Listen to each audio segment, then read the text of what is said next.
Raptors at home against the Milwaukee Bucks in a 3-2 series. And they were lined up around the block and then some, just to stand in Jurassic Park and watch on the big screen. And they've been standing in the rain in anticipation of the tip-off of Game 6 as Giannis Antetokounmpo and the Bucks try to stay alive and force a Game 7 back in Milwaukee. Toronto with a rich history in the NBA. First NBA game ever played here in Toronto. Look at that motion in that offense. I would have killed those guys. Yeah, Maple Leaf Gardens had the Knicks and the Huskies, with the Knicks beating the Huskies by 2. Welcome everybody. TNT NBA Tip-Off is presented by Autotrader. Ernie Johnson, Shaquille O'Neal, Kenny the Jet Smith, Charles Barkley. It's not a Game 7, it's a Game 6, but it's the biggest game in franchise history here for the Toronto Raptors. Well, it is, and before you even go into what it is, I do want to shout somebody out. I want to say Dwayne Casey, DeMar DeRozan, shout out to you guys, because you put this team in the position to get a Kawhi Leonard or to be here. So this is a maturation of all of the things that's happened. And, you know, they've broken through the ceiling. They broke through the ceiling that they've never broken through before to get one game close. You're getting that look from the Chuckster. You know what look I'm talking about. Because he's 100% wrong. Wrong to you don't mean it's wrong. No, it's just wrong. Because you've been wrong a whole lot this year. I don't mind being wrong. All right then, but so listen, say your point. Shout out to Masai Ujiri. He knew that team that got that team. That's not a knock on DeMar or Coach Casey. They got swept the last 2 years in the playoffs. The difference is they rolled the dice. They went out and got a superstar. That's the difference between an all-star and a superstar. Hey, that's not a knock on DeMar. He's a heck of a player. Dwayne Casey is a heck of a coach. But the guy who runs this organization says, we're not good enough.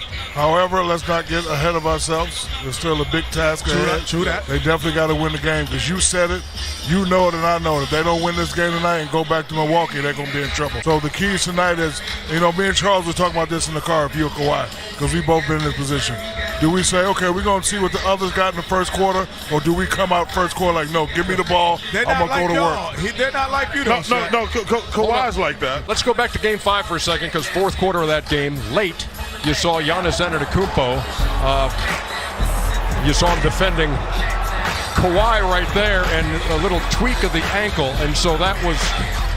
How much of a cause for concern would that be for the Milwaukee Bucks? We don't care. We don't care. Let's turn to Kristen Ledlow, who is standing by courtside. So, Kristen, what's the word from Mike Budenholzer on the Greek Freak? Well, Ernie, right after the game, Giannis was asked about tweaking his ankle, and he said, I don't even remember the play where it happened.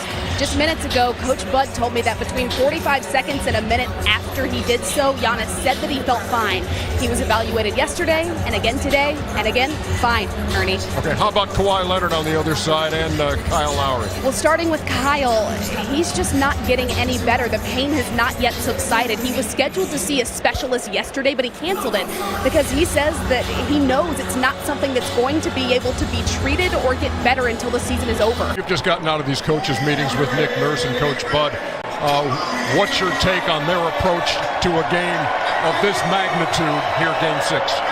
Coach Nurse says that his approach is going to come down to two things: taking care of the ball, limiting turnovers, and scoring, which of course seems obvious, but he said when we're scoring, when we're putting the ball through the basket, it limits the amount of time that Milwaukee spends in transition, which is where Giannis is best. Well, that bad offense they're running, if they give him the ball at the top of the key and tell him to score against the zone, that's one of the worst offenses. There's no motion, there's no body movement. To give a guy, I don't care who it is, to give anybody the ball, here, look at here, Ernie, look at that. You can't, nobody's good enough to score now that's different there.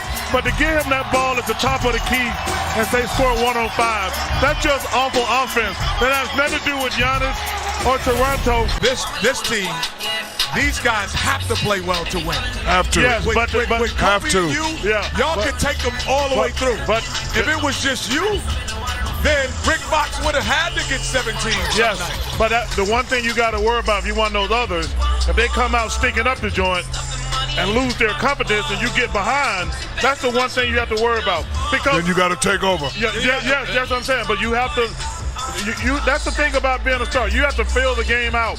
You want them to get going, but if they come out and sticking up the joint, you're in trouble. Remember the bench stats we've been giving you throughout this series, and through the first 3 games, Milwaukee was plus 52 off the bench.